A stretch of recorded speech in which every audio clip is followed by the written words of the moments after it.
Today is Monday, November 15th, and here's today's topic news.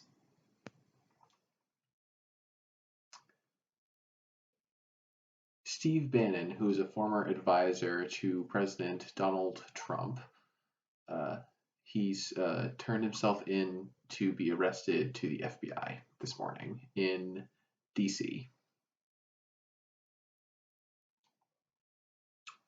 He was charged by a grand jury a few days ago. The charge were 2 counts of contempt of Congress.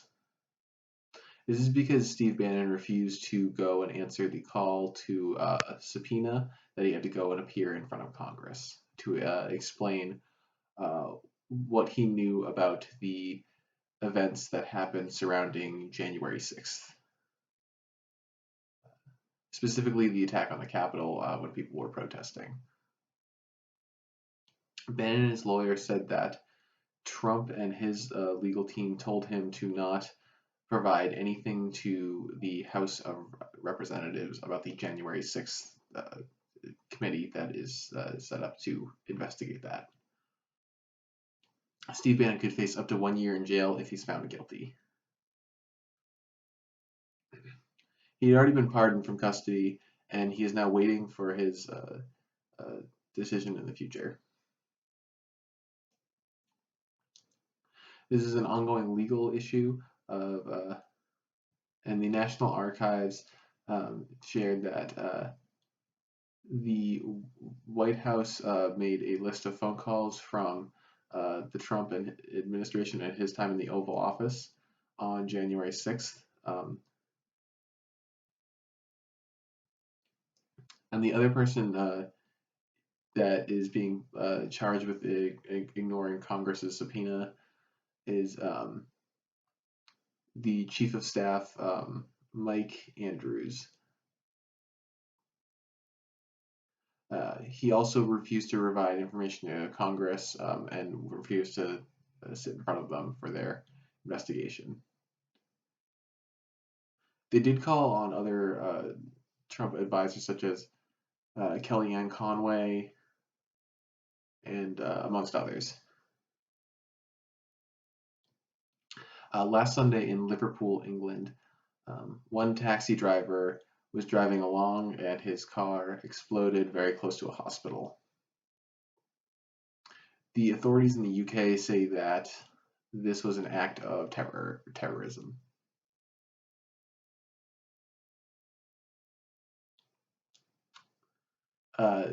He picked up, the taxi driver picked someone up who had a homemade explosive device.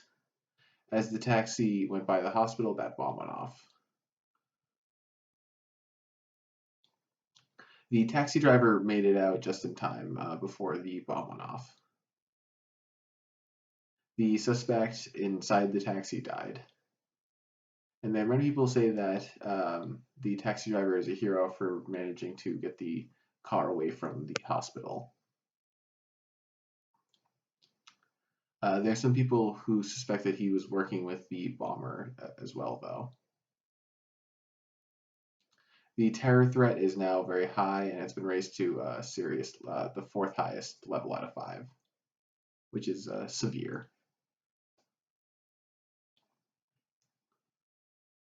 In Japan, their former princess, who recently renounced her royal status and married a commoner named Ken Koro, recently arrived at his home to start his new life. So the couple met in college, and they got engaged 4 years ago, and they got married last month.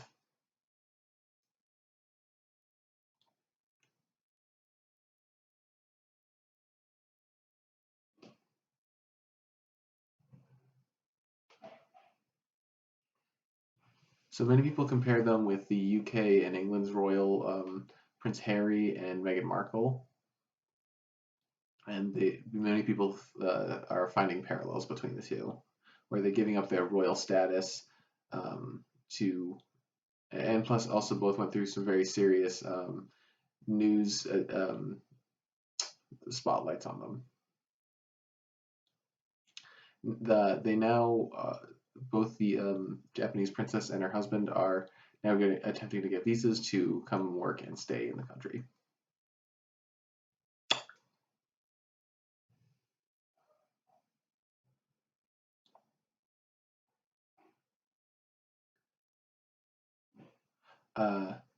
There's a child who's 9 who's in coma from the Astroworld Festival in Houston on November 5th. Unfortunately, that boy passed away. His name was Ezra Blunt.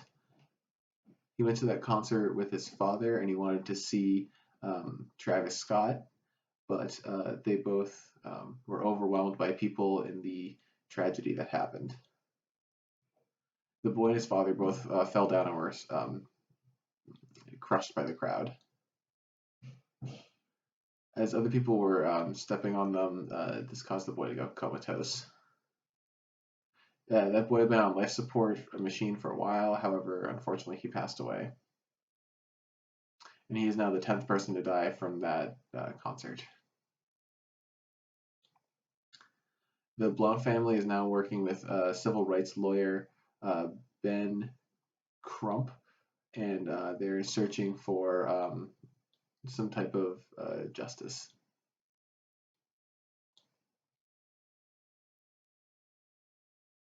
Senator Leahy, who's a senator from Vermont, announced that he's going to be retiring soon, and he will not be going for re-election in 2022. He became a senator in 1975, and he is now the longest-serving senator. And he now wants to see who is going to take over that available Senate seat in the next election cycle. In the second part of our political news, Beto O'Rourke announced that he is going to be challenging for the governorship in Texas. He said he will challenge current Republican Governor Greg Abbott.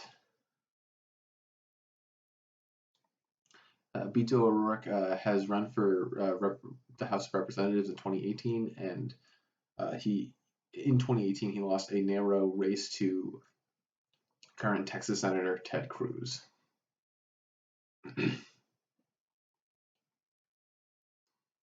Today in the Rittenhouse trial, the defense team made their closing arguments in that case. And this is in Kenosha, Washington, or Wisconsin.